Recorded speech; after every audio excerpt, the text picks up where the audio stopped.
بسم اللہ الرحمن الرحیم نحمدہ ونصلی ونسلم علی رسولہ الکریم وبعد السلام علیکم ورحمۃ اللہ وبرکاتہ۔ ناظرین کرام، رمضان المبارک ایک ایسا عظیم مہینہ ہے جس مہینے کا اللہ رب العالمین نے خاص انتخاب فرمایا ہے۔ یہ ایسا عظیم مہینہ ہے جو سارے مہینوں سے افضل ہے، کیونکہ اس مہینے میں اللہ رب العالمین نے اپنی وہ کتاب نازل فرمائی ہے جو اللہ تعالیٰ کی تمام کتابوں صحائف سے افضل ترین کتاب ہے۔ وہ کتاب قرآن مجید ہے۔ نبی کریم صلی اللہ علیہ وسلم غار حرا میں اللہ تعالیٰ کی تلاش اور اس کی عبادت میں مصروف تھے کہ حضرت جبریل علیہ السلام تشریف لائے اور اللہ رب العالمین کے حکم سے حضور کریم صلی اللہ علیہ وسلم سے فرمایا اقرا، پڑھیے۔ صحیح بخاری کی روایت میں آتا ہے کہ نبی کریم صلی اللہ علیہ وسلم نے فرمایا ما انا بقارئ، میں پڑھ نہیں سکتا، کیونکہ آپ جانتے ہیں کہ اللہ کے حبیب صلی اللہ علیہ وسلم نے دنیا میں کسی استاذ کے آگے زانو تلمس طے نہیں فرمائے تھے۔ اس کی بھی ایک خاص حکمت ہے۔ الرحمن علم القرآن، کیونکہ رحمان نے براہ راست اپنے حبیب کو قرآن سکھانا تھا، اور جو معلم انسانیت ہو وہ بھلا کسی اور سے کیسے کچھ سیکھ سکتا ہے؟ آپ تو سکھانے کے لیے آئے تھے۔ چنانچہ آپ نے فرمایا ما انا بقارئ، میں نہیں پڑھ سکتا۔ حضرت جبریل علیہ السلام نے آپ کو اپنے سینہ مبارک سے بھینچا۔ حضور فرماتے ہیں اتنی شدت سے بھینچا کہ میری برداشت سے باہر ہونے لگا۔ انہوں نے پھر چھوڑ دیا۔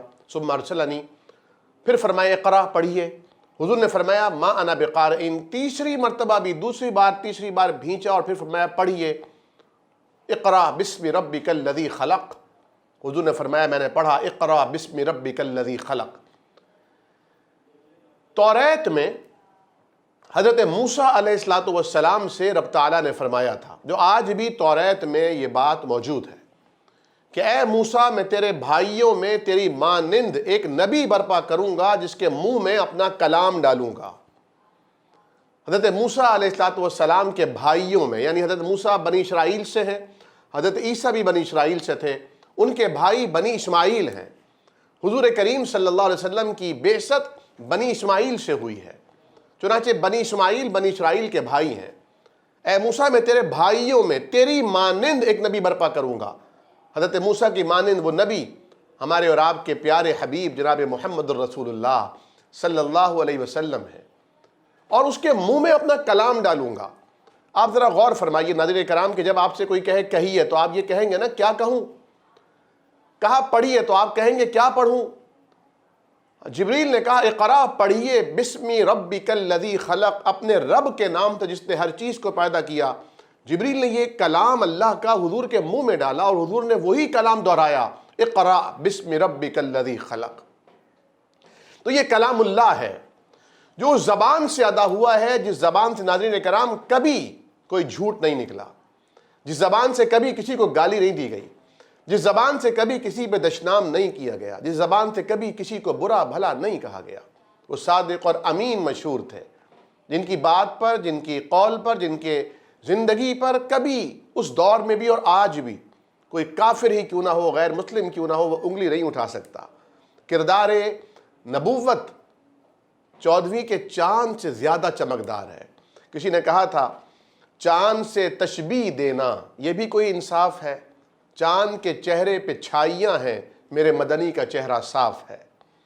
تو نبی کریم صلی اللہ علیہ وسلم یہ قرآن کریم لے کر آئے۔ حضرت ام ورقہ بیان فرماتی ہیں کہ حضرت اسماء رضی اللہ تعالی عنہ جو اویسیہ تھیں وہ بھی بیان فرماتی ہیں کہ میں ایک بار نبی کریم صلی اللہ علیہ وسلم کی اونٹنی کی مہار تھامے ہوئے تھی، تو اونٹنی پر آپ تشریف فرما تھے اور آپ پر وحی کا نزول شروع ہوا، اور اونٹنی کے پیر اتنے بھاری ہونے لگے مجھے لگا کہیں اونٹنی کے پیر ٹوٹ نہ جائیں۔ جب نبی کریم صلی اللہ علیہ وسلم پر وحی کا نزول ہوتا، قرآن کی آیات نازل ہوتی، اما عائشہ رضی اللہ تعالیٰ عنہ فرماتی ہیں، صحیح بخاری کی حدیث ہے، کیف کان بدء الوحی باب ہے، شدید سردیوں کا جاڑے کا موسم ہوتا لیکن جب وحی کا نزول ہوتا تو آقا علیہ السلام کی جبین مبارک پسینے کے قطروں سے بھیگ جاتی۔ یہ وحی کی شدت ہے۔ قرآن کریم فرقان حمید وہ کتاب ہے جس کے لیے رمضان کا انتخاب کیا گیا۔ اس کی شان اللہ تعالیٰ نے بیان فرمائی، لو انزلنا هذا القرآن على جبل لرأيته خاشعا متصدعا من خشیت اللہ۔ اگر آپ دیکھیں کسی پہاڑ کو جس پر قرآن کریم نازل کیا جائے تو وہ پہاڑ اپنی ہیبت اور سختی کے باوجود اللہ تعالیٰ کے ڈر اور خوف سے اور اس کلام کی طاقت اور قوت سے ریزہ ریزہ اور پاش پاش ہو جائے۔ یہ قرآن کریم اور رمضان المبارک کا چولی دامن کا ساتھ ہے۔ یہ سمجھیے کہ ایک دوسرے کے لیے لازم اور ملزوم ہے، یا یوں کہہ لیجئے کہ ایک جسم ہے تو دوسرا روح ہے۔ یہ دونوں ایک دوسرے کے گہرے دوست ہیں، یک جان اور یک قالب ہیں۔ قرآن کریم فرقان حمید وہ کتاب ہے جس سے اعلیٰ اور ارفع کوئی کتاب نہیں۔ جبریل اللہ کے وہ فرشتے ہیں جن سے اونچا کوئی فرشتہ نہیں۔ حضور کریم صلی اللہ علیہ وسلم اللہ کے وہ نبی ہیں جو تمام انبیاء، پیغمبر، رسل کے سردار اور امام بنائے گئے ہیں۔ مکہ وہ سرزمین ہے جو ام القریٰ ساری بستیوں سے افضل ہے۔ مدینہ وہ بستی ہے جس سے حضور کریم صلی اللہ علیہ وسلم نے پیار کیا ہے، جس کا اللہ نے انتخاب کیا ہے۔ تو یہ قرآن کریم اللہ کا کلام، اللہ کے حبیب پر اللہ کا سب سے برگزیدہ جبریل امین عربی زبان میں مکہ و مدینہ میں لے کر اترتے ہیں۔ ایک صاحب آئے، انہوں نے اماں عائشہ صدیقہ رضی اللہ تعالیٰ عنہ سے فریاد کی، دریافت کیا، سوال کیا، اماں مجھے اللہ کے حبیب کے روز و شب کے بارے میں بتائیے، آپ کے اخلاق کے بارے میں، کردار کے بارے میں، کریکٹر کے بارے میں بتائیے۔ اماں عائشہ صدیقہ نے دریا کو کوزے میں بند کر دیا۔ فرمایا کیا تم نے قرآن نہیں پڑھا؟ نے کہا جی پڑھتا ہوں۔ کہا کان خلقہ القرآن، میرے محبوب کے اخلاق، کردار، کریکٹر قرآن ہی تو ہے۔ یعنی اگر آپ زندہ چلتا پھرتا قرآن دیکھنا چاہتے ہیں تو حضور کریم صلی اللہ علیہ وسلم کو دیکھ لیتے، اور اگر آپ قرآن کریم کو الفاظ کی شکل میں پڑھنا چاہتے ہیں تو قرآن کریم کو پڑھ لیجئے۔ رمضان المبارک میں بالخصوص کتنے ایسے لوگ ہیں جو پورا سال قرآن کریم کو اٹھا کر بھی نہیں دیکھتے، پڑھتے ہی نہیں ہیں۔ اور جب سے یہ اینڈرائڈ فون آئے ہیں ناظرین کرام، تو لوگوں نے فون پر ہی قرآن کریم کو اس کی ایپ ڈاؤن لوڈ کر لی ہیں، اور فون پر ہی پھر وہ قرآن کریم پڑھ لیتے ہیں، آفس میں، راستے میں ٹریول کرتے ہوئے۔ بلا شبہ یہ جائز ہے، ناجائز تو نہیں ہے، لیکن جو لطافت، جو روحانیت، جو عشق و سرمستی، جو مزہ، جو کیف، جو سرور قرآن کریم کو ہاتھ میں لے کر اس کے حروف کو دیکھ کر پڑھنے سے آتا ہے، وہ یقینی طور پر اسکرین پر پڑھنے سے آ ہی نہیں سکتا ہے۔ قرآن کریم فرقان حمید سے محبت اللہ کی محبت کا مظہر ہے، اور نبی کریم صلی اللہ علیہ وسلم کی محبت کا بھی مظہر ہے کہ اگر ہمیں اللہ کے حبیب سے محبت ہے تو ہمیں قرآن سے محبت ہونی چاہیے، کیونکہ اللہ کے حبیب نے اپنی تمام تر خوبصورت اوصاف حمیدہ کے باوجود، تمام تر بہترین کوالٹیز کے باوجود، کہ جب آپ تشریف لاتے تھے، اعلان نبوت سے قبل کی بات کر رہا ہوں ناظرین کرام، جب آپ تشریف لاتے تو قریش کے بڑے بڑے سردار آپ کے احترام میں کھڑے ہو جاتے۔ آپ کو یاد ہوگا خانہ کعبہ کی تعمیر کے موقع پر جب قریش تعمیر کر رہے تھے، حجر اسود کی تنصیب کے موقع پر جھگڑا ہو گیا کہ اسے کون نصب کرے گا، تو آخرکار یہ طے کیا کہ آج کی رات حرم میں گزارتے ہیں، صحن مکہ میں گزارتے ہیں، صحن کعبہ میں، صبح صبح جو کوئی بھی داخل ہوگا صحن کعبہ میں اسی کو حکم بنا لیں گے، جو کہے گا وہ بات قبول کر لیں گے۔ چنانچہ جب صبح صبح لوگوں نے دیکھا تو آمنہ کا لال در یتیم مکہ جناب محمد ابن عبداللہ صلی اللہ علیہ وسلم تشریف لا رہے تھے۔ سب نے کہا ہم راضی ہیں ان کے فیصلے پر، جو فیصلہ یہ کریں ہم تیار ہیں۔ جبکہ ابھی نبوت کا اعلان تو نہیں ہوا تھا، آپ مکہ کے ایک عام شخص تصور کیے جا رہے تھے، لیکن آپ کی اتنی قدر تھی، منزلت تھی۔ لیکن یکا یک آخر کیا ہوا کہ آپ کی صداقت، امانت، دیانت، شرافت، حلم، آپ کی تواضع، آپ کی خاندانی وجاہت، ان تمام خوبیوں کے باوجود، آپ کے حسن و جمال کے باوجود لوگوں نے آپ پر پتھر برسائے، لوگوں نے آپ کے راہوں میں کانٹے بچھائے۔ آپ سجدہ کرتے تو اونٹ کی بھاری اوجڑی آپ کے کمر مبارک اور کاندھوں پر لاد دی جاتی، آپ کو پتھر مارے جاتے، آپ کے خلاف آوازیں کسی جاتی۔ طائف کے میدان میں اوباش لڑکوں کی ڈیوٹی لگائی گئی کہ تم انہیں پتھر مارو، ان کے گلوے اتھر میں کپڑا ڈال کر اسے بل دے کر گھسیٹو۔ العیاذ باللہ۔ آج کتنا آسان ہے نا محبت رسول کے دعوے کرنا، کتنا آسان ہے عشق نبی کے قصیدے پڑھنا، لیکن سوچئے تو صحیح، کیا ہم نے کبھی اس قرآن کی خاطر، اس اسلام کی خاطر کبھی کسی سے کبھی مار بھی کھائی ہے؟ ہم نے کبھی کوئی پتھر کا حملہ بھی سہا ہے؟ کبھی ہمارا اس راہ میں خون تو دور کی بات پسینہ بھی نکلا ہے؟ ناظرین کرام، عمل سے زندگی بنتی ہے، جنت بھی جہنم بھی۔ یہ خاکی اپنی فطرت میں نہ نوری ہے نہ ناری ہے۔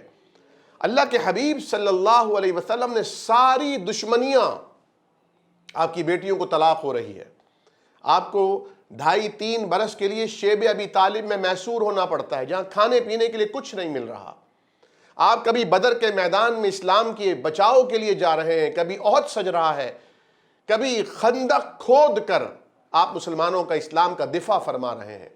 کبھی ایک صحابی آتے ہیں اور کہتے ہیں یا رسول اللہ نڈھال ہو چکا ہوں، پیٹ پر چادر ہٹا کے دکھاتے ہیں پتھر بندھا ہوا ہے، حضور مسکراتے ہیں اور اپنے شکم مبارک سے جب اپنی کملی ہٹاتے ہیں تو اس پر 2 پتھر بندھے ہوئے تھے۔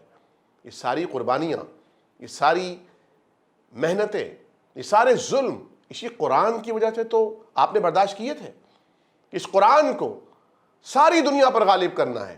اللہ تعالیٰ فرماتا ہے هُوَ الَّذِي أَرْسَلَ رَسُولَهُ بِالْهُدَىٰ، اللہ وہ ذات ہے جس نے اپنے نبی کو ہدایت دے کر بھیجا ہے۔ کیوں بھیجا ہے؟ لِيُظْهِرَهُ عَلَى الدِّينِ كُلِّهِ، تاکہ تمام ادیان پر اس قرآن کو، اس دین اسلام کو، اس حق کو غالب اور واضح کر دیں۔ آج رمضان المبارک میں سب سے زیادہ جس چیز کا اہتمام ہونا چاہیے وہ قرآن کریم ہے۔ اب یہاں میں 3 باتیں آپ کی خدمات میں پیش کرنا چاہوں گا۔ پہلی بات تو یہ ہے کہ ہمارے بہت سارے ناظرین کرام کی یہ خواہش ہوگی کہ 3 قرآن کریم مکمل ہو جائیں، 6 مکمل ہو جائیں، 8 مکمل ہو جائیں۔ بلا شبہ رمضان المبارک میں قرآن کریم پڑھنے کا بے انتہا ثواب بھی ہے اور بے انتہا اس کی لطافت بھی ہے۔ اس رمضان المبارک میں ریفریشر کورسز ہوتے ہیں، قرآن کریم کی تفاسیر کا اہتمام ہوتا ہے، اکثر مساجد میں اب تراویح میں جو قرآن پڑھا جاتا ہے اس کا خلاصہ بیان کیا جاتا ہے، ٹیلی ویژن پر، انٹرنیٹ پر موجود بہت سی ایسی ویب سائٹس ہیں، ایسے ویب چینلز ہیں، اور اسی طرح اخبارات میں باقاعدہ خلاصے شائع ہوتے ہیں۔ بالکل بہت اچھی بات ہے، قرآن کا سننا، قرآن کا پڑھنا، اس کا اہتمام کرنا سب اجر و ثواب کا باعث ہے، لیکن یہ بھی دیکھنے کی بات ہے ہمیں قرآن پڑھنا آتا ہے؟ کیا ہم قرآن کریم فرقان حمید کو درست پڑھ رہے ہیں؟ کیونکہ قرآن کریم کو اگر صحیح پڑھیں گے تو ثواب ہے، صحیح نہیں پڑھیں گے اور جان بوجھ کر صحیح نہیں پڑھیں گے، کوشش بھی نہیں کریں گے صحیح پڑھنے کی، تو کیا اس پر بھی ثواب ہوگا؟ یہ ایک بہت اہم سوال ہے جس کا جواب ہم سب کو تلاش کرنا ہے۔ آپ دیکھیے ایک لفظ ہے عالم، عین لام میم، اور ایک لفظ ہے علم، الف لام میم۔ علم کا معنی ہے دکھ، درد، اور علم کا معنی ہے جھنڈا، پرچم۔ ایک لفظ ہے نصر، اذا جاء نصر اللہ والفتح، جب آئی اللہ کی مدد اور اللہ کی طرف سے فتح مبین۔ اور ایک لفظ ہے نصر، نون سین را۔ نصر کا معنی ہے گدھ اور نصر کا معنی ہے فتح۔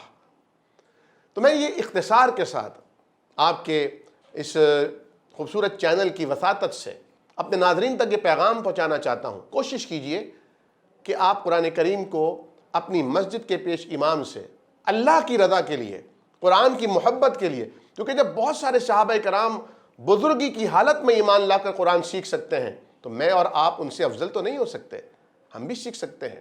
اور طالب علم بننا تو بڑے شرف کی بات ہے۔ اگر قرآن کریم فرقان حمید ہم سیکھتے ہیں تو ہم روئے زمین کے بہترین لوگ شمار ہوتے ہیں۔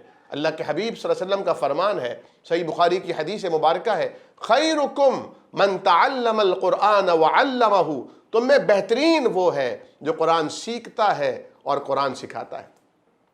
ایک حدیث مبارکہ میں حضور کریم صلی اللہ علیہ وسلم نے فرمایا لا حسد الا فی اسنان او الا فی اثنتین، کسی پر رشک کرنا جائز ہی نہیں ہے کہ آپ کسی کی بڑی گاڑی دیکھ کر رش کریں، کسی کا اونچا مکان دیکھ کر رش کریں، کسی کا اچھا کاروبار دیکھ کر رش کریں، کسی کی اچھی حیثیت دیکھ کر آپ رش کریں کہ واؤ کیا مقام ملا ہے اسے، جائز ہی نہیں ہے۔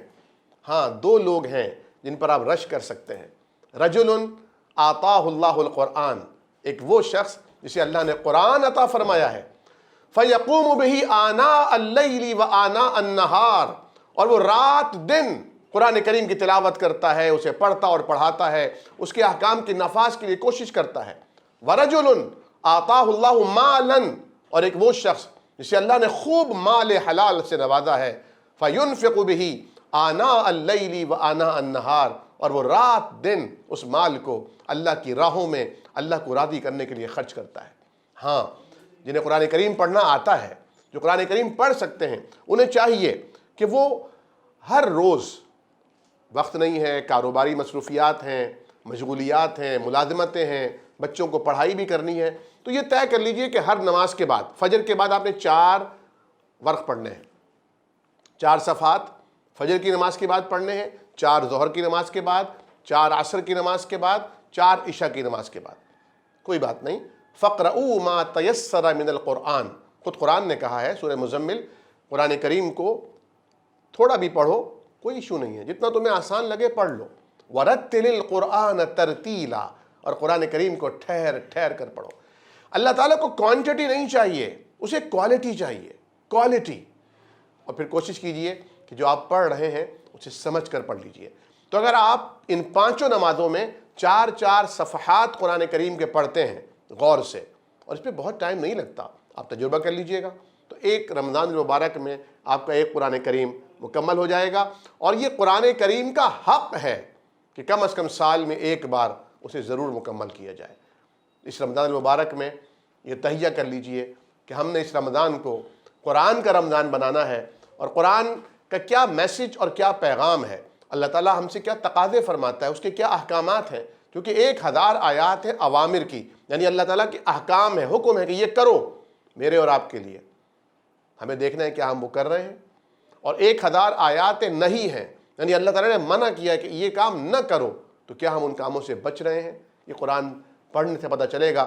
اور ایک بزرگ کا بہت ہی خوبصورت فرمان ہے، فرماتے ہیں کہ قرآن کریم کی تلاوت، میں نے اس سے پہلے یا ایک جگہ پر یہ بات کہی تھی، حضرت علی فرماتے ہیں کہ قرآن کریم فرقان حمید میں اس لیے بھی پڑھتا ہوں کہ جب میرا دل چاہتا ہے اللہ سے بات چیت کرنے کا تو میں قرآن کریم کی تلاوت شروع کرتا ہوں، اور جب دل چاہتا ہے اللہ سے ملاقات کرنے کا، اللہ کو دیکھنے کا، تو میں نماز کی نیت باندھ کے کھڑا ہو جاتا ہوں۔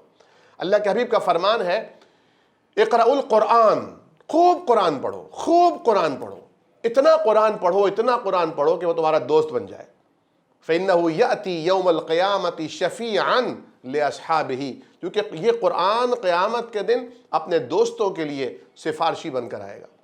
قرآن کو بیسٹ فرینڈ بنا لیجئے، قرآن کریم سے اپنے مسائل کا حل تلاش کیجئے، قرآن کریم سے اپنے سوالوں کا جواب ڈھونڈیے، اور یقین جانیے جب آپ قرآن کریم پڑھیں گے، سمجھ کر پڑھیں گے، تو پھر آپ مسلمان ہو جائیں گے۔ اللہ مجھے اور آپ کو مسلمان بنائے، ہم سب مسلمان ہیں، لیکن مسلمان ہونے کے باوجود بھی ہم مختلف اسکول آف تھاٹس میں بٹے ہوئے ہیں۔ ہم کہیں نہ کہیں، کل ایک صاحب نے بڑی خوبصورت بات کی، ناظرین کرام میں آپ سے شیئر کرنا چاہوں گا۔ انہوں نے کہا کہ ان کے نانا ایک بہت بڑے پیر گزرے ہیں، ان کے نانا نے اپنے نواسے کو یہ بات بتائی اور کہا کہ دیکھو بیٹا، 3 دوست ہیں اور ان 3 دوستوں کو کچھ پتہ نہیں ہے، یہاں تک کہ انہیں یہ بھی معلوم نہیں کہ ان کا والد کون تھا، ان کی والدہ کون تھی۔ 3 دوست ہیں، تینوں سوچتے ہیں کہ ہم، کوئی تو ہے نا ہمارا پیدا کرنے والا، اس کی تلاش میں نکلتے ہیں۔ ایک دائیں طرف چلا جاتا ہے، ایک بائیں طرف چلا جاتا ہے، اور ایک سیدھے راستے پر چلا جاتا ہے۔ جو دائیں طرف جانے والا ہے وہ کسی مندر میں چلا جاتا ہے اور وہ اسے ہندو بنا دیتے ہیں۔ بائیں طرف جانے والا کسی چرچ میں چلا جاتا ہے، وہ اسے کرسچن بنا دیتے ہیں۔ جو سیدھے راستے پر چلا تھا وہ کسی مسجد میں پہنچتا ہے، وہ اسے مسلمان بناتے ہیں۔ لیکن جب کبھی جس کسی مسجد میں جاتا ہے اس سے پوچھتے ہیں مسلمان تو ہو لیکن کون سے والے مسلمان ہو۔